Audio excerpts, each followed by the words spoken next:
ಇನ್ನು ಮುಂದೆ ನಿಮ್ಮ ನೆಚ್ಚಿನ ಧಾರಾವಾಹಿಗಳ ಫುಲ್ ಎಪಿಸೋಡ್ಗಳು ಸನ್ ನೆಕ್ಸ್ಟ್ ಆಪ್ನಲ್ಲಿ ಮಾತ್ರ. ರೀ ಸುಮ್ನೆ ರೀ ಸಾಕು. ನೋಡಿ ನಿಮ್ಗೊಂದು ವಿಷಯ ಹೇಳ್ತೀನಿ, ಸರಿಯಾಗಿ ಕೇಳಿಸ್ಕೊಳ್ಳಿ. ಇವನ್ಗಂತೂ ನಾನು ಏನೂ ಹೇಳಕ್ಕಾಗಲ್ಲ, ನಾನು ಹೇಳೋದು ಇಲ್ಲ ರೀ.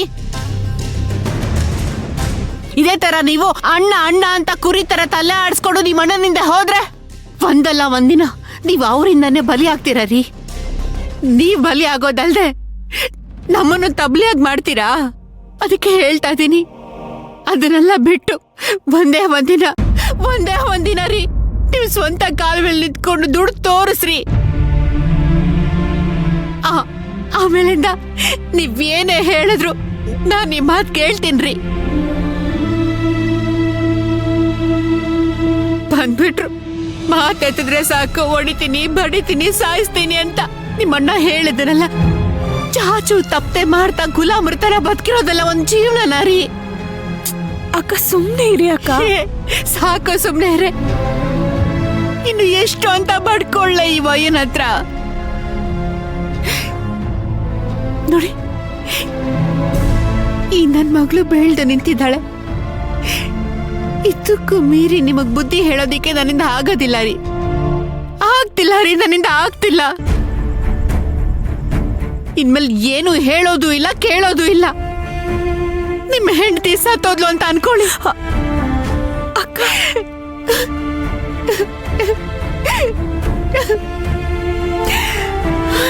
ನೋಡಿ ನಾಳೆ ನನ್ ಮಗಳು ಹೊಸ ಸ್ಕೂಲ್ಗೆ ಹೋಗ್ತಾಳೆ. ಅದನ್ನ ಯಾರಿಂದನೂ ತಡೆಯಕ್ಕಾಗೋದಿಲ್ಲ. ಅಪ್ಪನ ಸ್ಥಾನದಲ್ಲಿ ನಿಂತ್ಕೊಂಡು ಸಂತೋಷ ಪಡ್ತಿರೋ ಅಥವಾ ಅಣ್ಣನ್ಗೆ ತಮ್ಮನಾಗಿ ನಿಂತ್ಕೊಂಡು ಬಾಯ್ ಬಡ್ಕೊಳ್ತಿರೋ ಅದು ನಿಮ್ಮಿಷ್ಟ. ಬಂದ್ರೆ ಹೋಗೋಣ. ಈ ವಯ್ಯನ ಹತ್ರ ಎಷ್ಟು ಬಾಯ್ ಬಡ್ಕೊಂಡ್ರು ಅಷ್ಟೇ.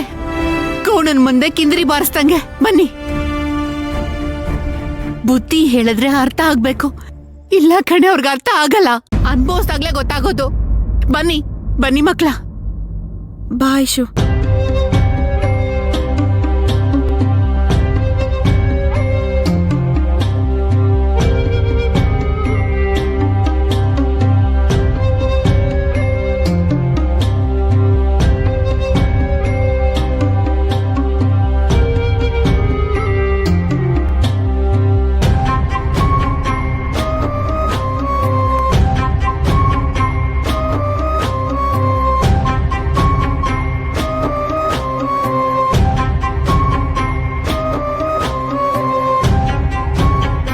ಅಣ್ಣ ನೀನ್ ಹಿಂಗೆ ಸುಮ್ನೆ ನಿಂತ್ಕೊಂಡಿದ್ದೆ ಅನ್ಕೋ, ತುಳ್ಕೊಂಡು ಹೋಗ್ತಾ ಇರ್ತಾರೆ. ಅವಾಗ ಕೊಡ್ತಾ ಇರ್ಬೇಕು ಅವ್ರಿಗೆ, ಆಗ್ಲೇ ನಮ್ ದಾರಿಗೆ ಬರೋದು. ಅವ್ರಷ್ಟೆಲ್ಲ ಮಾತಾಡ್ತಾ ಇದಾರೆ, ಸುಮ್ನೆ ನೋಡ್ಕೊಂಡು ನಿಂತಿದ್ಯಲ್ಲ ಗರ ಬಡ್ದವ್ರ ತರ. ನಾಚಿಕೆ ಆಗಲ್ವಾ ನಿನ್ಗೆ? ಕಾಲ್ ಕೆಳಗಡೆ ಹಾಕೊಂಡು ತುಳಿಬೇಕು ತಾನೆ? ಅಸಹ್ಯ ಅನಿಸ್ತಾ ಇದೆ ನನ್ಗೆ, ಅವಮಾನ ಆಗ್ತಾ ಇದೆ. ನಿನ್ಗೇಳೇನ್ ಪ್ರಯೋಜನ?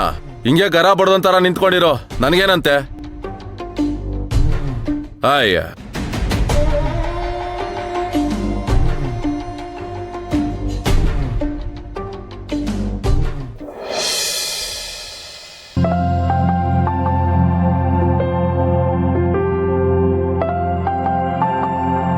ಎಲ್ರಿಗೂ ಕಾಫಿ ಕೊಟ್ಟು ನಾನ್ ಕುಡಿಯೋ ಅಷ್ಟರಲ್ಲಿ ತಣ್ಣಗಾಗೋಗಿರತ್ತೆ. ಚೆನ್ನಾಗಿದೆ. ಭಾರ್ಗವಿ ಅಕ್ಕ, ಆಲ್ರೆಡಿ ಕಾಫಿ ತಣ್ಣಗಾಗೋಗಿದೆ, ಎತ್ಕೊಂಡ್ ಕುಡಿ. ಭಾರ್ಗವಿ ಅಕ್ಕ, ಕಾಫಿ ತಣ್ಣಗಾಗ್ತಾ ಇದೆ, ಎತ್ಕೊಂಡ್ ಕುಡೀರಿ. ಎತ್ಕೊಂಡ್ ಕುಡಿಯಕ್ಕ ಅಂದ್ರೆ. ವಾಣಿ, ಅಶ್ವಿನಿ ಸ್ಕೂಲ್ಗೆ ಹೋದ್ಲಾ? ಸ್ನಾನ ಮಾಡ್ತಿದ್ದಲ್ಲ ಅಕ್ಕ, ನಾನ್ ರೆಡಿ ಆಗಿದ್ದೀನಿ. ಅವಳು ಬಂದ ತಕ್ಷಣ ಹೊರಡೋದಷ್ಟೇ. ಪಾ, ಅವಳ ಹಳೆ ಸ್ಕೂಲ್ಗೆ ಹೋಗಿ ಟಿ.ಸಿ ತಗೊಂಡ್ ಬರೋಷ್ಟು ಸಾಕಾಗೋಯ್ತು. ಯಾಕೆ ಸ್ಕೂಲ್ ಬಿಡ್ತಿದ್ದಾಳೆ? ಅವಳು ಸ್ಕೂಲ್ಗೆ ಪ್ರೈಡ್ ಆಗಿದ್ಲು, ಸ್ಕೂಲ್ಗೆ ಫಸ್ಟ್ ಬರ್ತಿದ್ಲು, ಸ್ಪೋರ್ಟ್ಸ್ ಅಲ್ಲಿ ಫಸ್ಟ್ ಇದ್ಲು. ಹೀಗೆ 1000 ಪ್ರಶ್ನೆ ಕೇಳಿ ತಲೆ ತಿಂದಾಕ್ಬಿಟ್ರು. ನಾನು ಹೆಂಗೆ ಹೇಳಿ ಅಕ್ಕ, ಅವಳು ಗೌರ್ಮೆಂಟ್ ಸ್ಕೂಲ್ಗೆ ಹೋಗಕ್ ಆಸೆ ಪಡ್ತಿದ್ದಾಳೆ ಅಂತ ಹೇಳಿ ಹೆಂಗೆ ಹೇಳಿ ಅಂತ. ಅಕ್ಕ ಯೋಚನೆ ಮಾಡಿ, ನಮ್ಮ ಮನೇಲಿರೋ ಮಕ್ಕಳೆಲ್ಲ ಹೊರಗಡೆ ಹೋಗಿ ಚೆನ್ನಾಗಿ ಓದಿ ಎಲ್ಲಾದ್ರಲ್ಲೂ ಆಕ್ಟಿವ್ ಆಗಿದ್ದು ಒಳ್ಳೆ ಹೆಸರು ತಗೊಳ್ತಾ ಇದ್ದಾರೆ. ನಮ್ಮ ಮಕ್ಳ ಬಗ್ಗೆ ನಯಾ ಪೈಸಾ ಗೊತ್ತಿಲ್ಲ. ಇವ್ರು ಕೊಡ್ತಾ ಇರೋ ಟಾರ್ಚರ್ ಅಲ್ಲಿ ನಮ್ಮ ಮಕ್ಳ ಬಗ್ಗೆ ಗಮನ ಕೊಡಕ್ಕಾಗ್ತಿಲ್ವಲ್ಲ. ಅವಳು ಅದೇನೋ ಸ್ಕೂಲಲ್ಲಿ ಅದ್ಯಾವ್ದೋ ಕಾಂಪಿಟೇಷನ್ಗಳಲ್ಲಿ ಪಾರ್ಟಿಸಿಪೇಟ್ ಮಾಡ್ಬಿಟ್ಟು ಫಸ್ಟ್ ಬಂದಿದ್ದಾಳೆ ಅಕ್ಕ. ಅದು ಅವ್ರು ಹೇಳಿದ್ಮೇಲೆ ನನ್ಗೆ ಗೊತ್ತಾಗಿದ್ದು. ನನಗ್ ನನ್ ಬಗ್ಗೆನೇ ನೆನ್ಸ್ಕೊಂಡ್ರೆ ಅಸಹ್ಯ ಅನಿಸ್ತಾ ಇದೆ. ಅದಕ್ಕೆಲ್ಲ ಅವಳಗ್ ನಾನು ಅಪ್ರಿಶಿಯೇಟ್ ಮಾಡಿ ಅಟ್ ಲಾಸ್ಟ್ ಒಂದ್ ಚಾಕ್ಲೇಟ್ ಸಹ ಕೊಡ್ಸಿಲ್ವಲ್ಲ ಅಕ್ಕ. ಪಾಪ ಕಣೆ. ಛೇ, ನಮ್ ಲೈಫ್ ನೋಡಿ ಹೆಂಗಾಗೋಯ್ತು. ಅದು ನೋಡಿ ಸಂತೋಷ ಪಡೋ ಭಾಗ್ಯನೂ ನಮ್ಗಿಲ್ಲ. ಏನೋ ಕಣೆ, ನಮ್ ಲೈಫ್ ಮಿಷಿನ್ ತರ ಓಡ್ತಾ ಇದೆ ಅಷ್ಟೇ. ಇನ್ನೊಂದ್ ವಿಷಯ ಮರ್ತೋದ್ರಾಕ? ಏನೇ? ಇಡ್ಲಿ ದೋಸೆಗೆ ಉದ್ದಿನ ಬೇಳೆ ಕಡಲೆಬೇಳೆ ನೆನ್ಸಿಟ್ಟಿದ್ಯಾ? ರುಬ್ಬೇಕಾ? ಹೇ ನೀವೇನಕ್ಕ ಯಾವಾಗ ನೋಡಿದ್ರು ದೋಸೆ ಇಡ್ಲಿ ಅನ್ಕೊಂಡು. ಆಹಾ, ನೋಡಿದ್ರ ಅಕ್ಕ ಇವಳನ್ನ? ಹಿಟ್ಟು ಇಲ್ದೇ ಇದ್ರೆ ಹೇಗ್ ದೋಸೆ ಉಯ್ಯೋದು? ದೋಸೆ ಉಯ್ದೇ ಇದ್ರೆ ಆ ಅಪ್ಪನಿಗೆ ಹೇಗೆ ಸಮಾಧಾನ ಮಾಡ್ತೀಯಾ? ಯೋ ಅಕ್ಕ, ನೀವ್ ನನ್ನ ಡೈವರ್ಟ್ ಮಾಡ್ತಾ ಇದ್ದೀರಾ. ನಿನಗ್ ಡೈವರ್ಟ್ ಮಾಡ್ಬಿಟ್ರೆ ನೀನು ಹಂಗೆ ಡೈವರ್ಟ್ ಆಗ್ಬಿಡ್ತೀಯ ನೋಡು. ನಾನ್ ಏನೇ ಹೇಳಿದ್ರು, ಯಾರ ಅಡ್ಡ ಬಂದ್ರು ನೀನ್ ಹೇಳಕ್ ಬರೋದನ್ನ ಹೇಳೇ ಹೇಳ್ತೀಯ. ಅದೇನು ಅಂತ ಹೇಳಮ್ಮ. ಅಕ್ಕ, ಭಾವ 4 ದಿನ ಅಂತ ಹೇಳ್ತಾ ಇದ್ರಲ್ವಾ? ಹೌದು. ಇನ್ ಒಂದೇ ದಿನ ಅದಕ್ ಬಾಕಿ ಇರೋದು.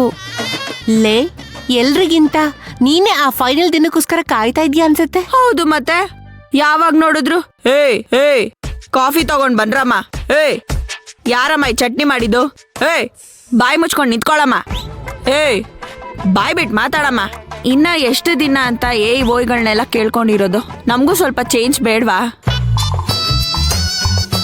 ಹೊಸ್ದಾಗ ಅದೇನೇನ್ ಮಾಡ್ತಾರೋ ಅಂತ ಈ ಉಪೇಂದ್ರ ಸಿನಿಮಾಗೆ ಜನ ಎಲ್ಲ ಕಾಯ್ಕೊಂಡ್ ಕೂತಿರ್ತಾರಲ್ಲ, ಹಂಗ್ ಕಾಯ್ತಾ ಇದೀನಿ ನಾನು.